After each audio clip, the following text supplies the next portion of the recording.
where we just saw the end of the season for the Los Angeles Lakers, third seed NBA title contender, and instead this season ends in abject failure for the Lakers. T-Wolves win it 103-96, and there's 3 big points to make in this game, coming off here, the T-Wolves winning it. Number one is this. It's an epic fail. Like I said, all the different, whatever phrases you want to use. This season has become a failure for the Lakers. Going all in, getting Luka Doncic at the deadline. Hey, everything looks wonderful. We have a big 3. We're feeling really, really good. And then what do you see? A lack of urgency from the team from time to time throughout the regular season and in the playoffs.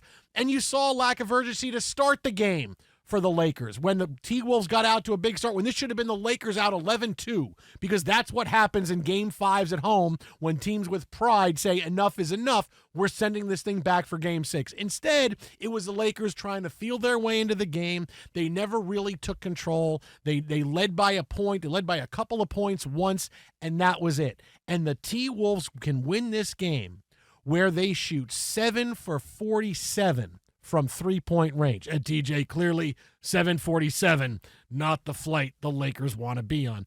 Anthony Edwards is 0 for 11 from three-point range. 7 for 47 from behind the arc for the game. And still, it's not like the T-Wolves winning a buzzer beater. They win making their free throws down the stretch, and they walk off into the next round of the playoffs, 103-96. And this season has gone in a week. It's gone from potential and look at how great we're going to be for the next 5-7 years, and it's become a failure because you can't cut it any other way. That's what this is now for LA. Absolutely pathetic to go out this way. You look at the fourth quarter, Magic was at it again. -6 today. For the series, Jason Smith, -42. -42. Out-rebounding. Look at the Rudy Gobert stat line tonight. Yeah. 27 we'll get to Rudy Gobert. and 24. We'll get to him. We'll get to the legacy game for Rudy Gobert. But in full, they gave up 18 offensive rebounds to the Timberwolves tonight. They were out-rebounded by 17. All right, turnovers, a bunch of other stuff kind of goes in play. You brought up the woeful shooting from three-point range.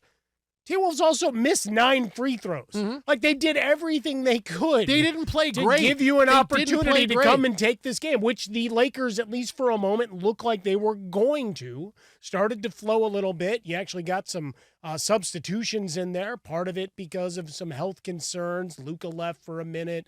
LeBron left for a minute and then came back and was spry and whatever. But all told, the fourth quarter is just a tale of misery. We talk about horror movies and going to see horror movies all the time. Just clip together all the fourth quarters. I want to do a Clockwork Orange with J.J. Redick. Tape his eyes open and say, watch this crap with me. The Wolves win this game, and they play badly. Their bench, okay, their entire bench, 7 for 28 from the floor.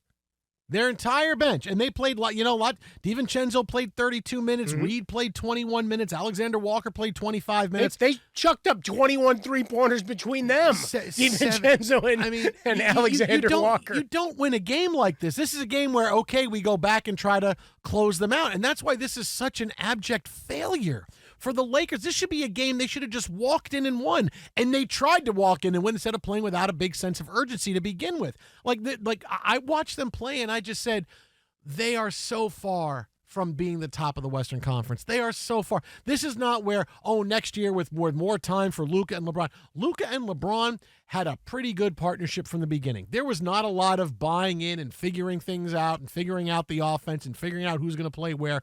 Luka was Luka pretty much right away. LeBron had been terrific. And look at where they are now, bounced in the first round of the playoffs by a younger, more athletic Timberwolves team that, again, wins when they play absolutely craptastic. Well, here you have a good game from Rui Hachimura. 39 minutes played. He goes 9 of 16, 5 of 8 from 3. But defensively, he had so many lapses, so many easy putback situations. Again, owing to the offensive glass. It was a lot of tap outs back to the three-point shooters. Not that they necessarily hit the next one, but extended possessions, extended heavy minutes of rotation and chasing. Because one thing the Wolves did well and doesn't show up in the box score is they moved the ball around well. So you had the Lakers chasing. So the We always joked about weary minutes back in the day. Remember Rick Bucher coining the LeBron minutes phase of how many seconds can you steal in a possession where you're standing flat-footed?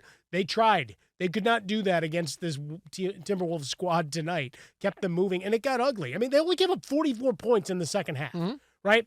Shooting percentage was abysmal, and they left the door wide open after taking a 10-point lead into halftime for the Lakers to come get it. And even with Luka and even with LeBron, and I know we're going to hear a lot of the, DiVincenzo, you ran into him here, he hit him here. You still played, right? It's like the Luka sick game the other day. You still played, okay? I can only excuse it so much. If you're that bad off, sit down. Someone else in your rotation has to take up some of those shots in minutes, and if they can't, you have a flawed roster. So congratulations, Rob Pelinka, on your contract extension. J.J. Redick, congratulations on a job done. Get back to work. We'll hear from Redick coming up in a few minutes, about to hit the podium to meet the media. Maybe he's going to insult people. Maybe he's going to insult me. Maybe he insults the guy he insulted before the game. We'll see. Should I tweet out for the Jason Smith, what was it, 168498? Jason Smith, 16498. Hey, boy, do you think you should have played all your guys, all 48 minutes, all your starters? Do you think that would have worked? Would that have helped? I'm sorry, did I get kicked out of the press conference? conference? I mean, you only got 4 points from your bench. 4 points from your bench in the combined, 50 minutes played. Let's talk about two people now. One person who was right and one person who was having a party. Okay, let's deal with who was right first. Me. Okay? No. You're neither right nor having a party. Unless you have a party. That'd be great. I might have a party. Have a party. You don't know. The guy who turned out to be right, and this is it's one of those things where I'm going to say it, and a Laker fan here, they're going to want to take a swing at me. Maybe Anthony Davis was right, and the Lakers needed a center. Well, maybe he was right. That's why we're getting Giannis. Exactly. We did see a lot of the anger flowing, particularly in this game. Last time I checked, Giannis is a center, right? Yeah. You need something, because this was a game where the entire Minnesota Timberwolves team, again, we told you how bad they played, except for their bigs, right? Rudy Gobert and Julius Randle, the only ones that had big games. Like, you had Anthony Edwards had a nice stat line night, but he shot 5 of 19, 0 for 11 from three-point range. But you had the Rudy Gobert game, 27 points and 24 rebounds, right? Julius Randle, 23, 5 and 4. We've seen him have nights like this all the time. But 27 and 24 for Rudy Gobert, who goes 12 and 10, right? Rudy Gobert goes 12 and 10. So maybe AD was right. He said, hey, you know what? We kind of need a center because the Lakers don't have size, and Rudy Gobert eliminates the Lakers. He looked like a giant tonight. They look like Andre the Giant running around in a battle royale. I mean, look, this is Rudy Gobert from 5 years ago. I mean, the Lakers had no answer. I mean, when you have no answer for Rudy Gobert, where are you really at? Right? When we talk about the combination of the roster where Gobert is the guy that sends you home, a lack of intensity, a lack of sense of urgency to start the game tonight, and also lack of urgency in other games throughout the series, throughout the regular season and the playoffs. Like, you're checking all these boxes that, wow, the Lakers need a lot. I know it looks like, hey, with Luka and LeBron and Austin Reeves, and look, I'll admit, I'm the first guy saying they figured this out.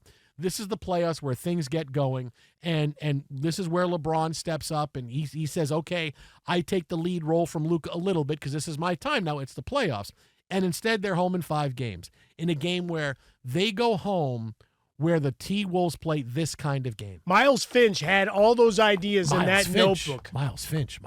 That notebook was key. Peaches are vulnerable. That's why it's about peaches. They're vulnerable.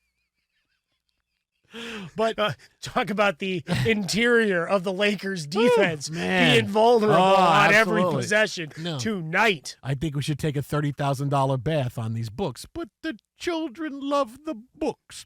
Now, the guy who is the happiest, who is having a party right now, I guarantee you, Scott Shapiro? Our Wolves are the best. Yes, our boss, Scott Shapiro, having a party. But the biggest party, and I mean one of those, hey, New Year's Eve rocking with Dick Clark and Ryan Seacrest type thing. Who's having that kind of party? Who's having that party? Nico Harrison.